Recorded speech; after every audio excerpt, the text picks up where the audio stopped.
வணக்கம் மக்களே, எல்லோரும் எப்படி இருக்கீங்க? காலையிலேருந்து ஒரே யோசனைங்க. இன்றைக்கி என்ன குழம்பு வைக்கலாம் அப்படின்ட்டு. பையன் கிளம்பி முதல்ல ஸ்கூல் போகிறான், லீவெல்லாம் முடிச்சு. அதனால் காலையிலேருந்து ரொம்ப யோசித்தேன். வீட்டில் கத்திரிக்காய் பாவக்காய்லாம் இருக்குது, பாவக்காய் வைக்கக்கூடாது அப்படின்ட்டு. என் பையனுக்கு நான்வெஜ் ஐட்டம்னா தாங்க ரொம்ப பிடிக்கும்.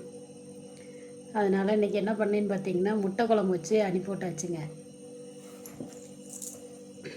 நீங்களாம் இன்றைக்கி என்ன குழம்பு வைக்கலாம், எப்படி வைக்கலாம் அப்படின்னு நீங்களும் நிறைய யோசிச்சிருப்பீங்க தாய்மார்கள். காலையில் எழுந்திரிச்சு நமக்கு வேலை அதாங்க, ரொம்ப யோசனையாக தான் இருக்கும். அப்புறம் பார்த்திங்கன்னா, இந்த தடவை ஸ்கூல் போகிற பிள்ளைங்களுக்கு ரொம்பவே ஒரு ஸ்பெஷல். ஏன்னா பார்த்திங்கன்னா, முதலமைச்சர் மாற்றம் என்னங்க, புதுசாக திமுகவும் இல்லாமல் அதிமுகவும் இல்லாமல் அண்ணன் தளபதி அவர்கள் முதல்வராக பொறுப்பேற்றிருக்காங்க. அது மாதிரி கல்வி அமைச்சரும் மாறி இருக்காங்க. நிறைய திட்டங்கள், நல்ல நல்ல திட்டங்களாக வந்துக்கிட்டே இருக்குங்க. தொடர்ந்து பார்ப்போம் எந்த மாதிரியெல்லாம் திட்டங்கள் போட்டு மக்களுக்கும் சரி, ஸ்கூல் படிக்கிற பிள்ளைங்களுக்கும் சரி, எந்த மாதிரி நல்லது செய்கிறாங்க அப்படின்னு பார்த்துட்டே இருப்போங்க. நல்லது நடக்கட்டும். பிறகு பார்த்திங்கன்னா, இப்போல்லாம் பார்த்திங்கன்னா, நம்ம ஃபோனை எடுத்தாலே நல்ல செய்தி எந்தளவுக்கு வருதோ அதை விட அதிகமாக கெட்ட செய்தியும் வருதுங்க. ஆக்சிடெண்ட்டில் இறந்துட்டாங்க, தூக்கு மாட்டிட்டாங்க, மருந்து குடிச்சிட்டாங்க, அந்த மாதிரி நிறைய வருது. படிக்கிற பிள்ளைங்க 10th மார்க் ஷீட்டு வந்திருக்கு, அதை வாங்க அந்த பையன் இல்லை. தண்ணியில் விழுந்து நிறைய குழந்தைங்க, அது மாதிரி எங்கள் சொந்தக்கார பையங்க 2 பேர் தண்ணிக்குள்ளே விழுந்து இறந்துட்டானுங்க. ஒரு 12 வயசு பையன் ஒருத்தன், 8 வயசு பையன் ஒருத்தன்.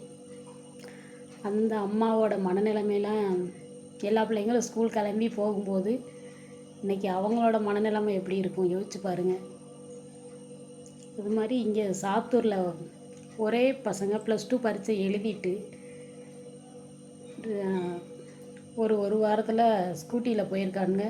அதிகாலையில் 1 மணி 2 மணிக்கு டீ குடிக்க போகிறோம் அப்படின்ட்டு. அதான் சொல்லுவாங்கள்ல, இளம் கன்று பயம் அறியாது அப்படின்ட்டு. அந்த மாதிரி போய் 3 பசங்களுமே ஸ்பாட் அவுட்டு, அவன்களும் இல்லை. அது மாதிரி ஸ்கூல் லீவ் விட்டு அந்த லீவு முடித்து பிள்ளைங்க பள்ளிக்கூடம் போகிற வரைக்கும் நம்ம தான் கண்ணும் கருத்துமாக பார்த்துக்கணும். அதாவது ஒரு 15 வயசு அது வரைக்கும் நம்ம பசங்க நம்ம பேச்சை கேட்பாங்க. அதுக்கு மேலே அவங்க தான் புரிஞ்சு நடந்துக்கிறணும்.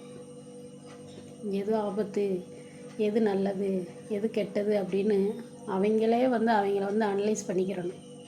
ஏன்னா சொன்னால் கேட்க மாட்டேங்கிறானுங்க. ஆபத்து வந்த பிறகு நம்ம ஒன்றுமே பண்ண முடியாது. இன்றைக்கி நிறைய பிள்ளைங்க இன்றைக்கி ஸ்கூல் போகிறாங்க. அதே மாதிரி 1-2 பிள்ளைங்க இந்த மாதிரி ஆக்சிடெண்ட்டில் இறந்து போயிட்டாங்க. அவங்க அம்மா அப்பாலாம் எவ்வளோ மன வருத்தப்படுவாங்க. அதாவது விதி போகிறது அது வேறங்க. இந்த மாதிரி போகிறதெல்லாம் எவ்வளோ மனசு கஷ்டம். விளாட போகிறோம், வண்டி எடுத்துகிட்டு சுற்ற போகிறோம் அப்படின்ட்டு. இன்றைக்கி தோணுச்சு எனக்கு, அதான் சரி வீடியோவாக போடலாம் அப்படின்ட்டு. ஓகே உறவுகளே, இருக்கிற பிள்ளைங்கள நம்ம பத்திரமா பார்த்துக்குருவோம். இந்த வீடியோ பார்க்குற சின்ன பிள்ளைங்க, படிக்கிற பிள்ளைங்க யாராச்சும் பார்த்தீங்கன்னா அம்மா அப்பா சொல்கிறத கேட்டு நடந்துக்கோங்க, சரிங்களா? இது அட்வைஸ் இல்லை, அன்பால் சொல்கிறது. ஓகே உறவுகளே, ஓகே பாய். எல்லோரும் ஹாப்பியாக இருப்போம். எல்லாருக்கும் வாழ்த்துக்கள். ஸ்கூல் போகிற பிள்ளைங்க எல்லாத்துக்கும் அப்பாடா ஸ்கூலுக்கு அனுப்பி விட்டுட்டோம் அப்படின்னு நிம்மதியாக இருக்க அம்மா அப்பாங்களுக்கும் வாழ்த்துக்கள் உறவுகளே. Okay bye. நம்ம வீடியோவுக்கு லைக் போடுங்க.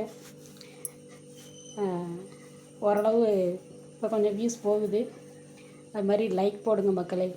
Okay bye.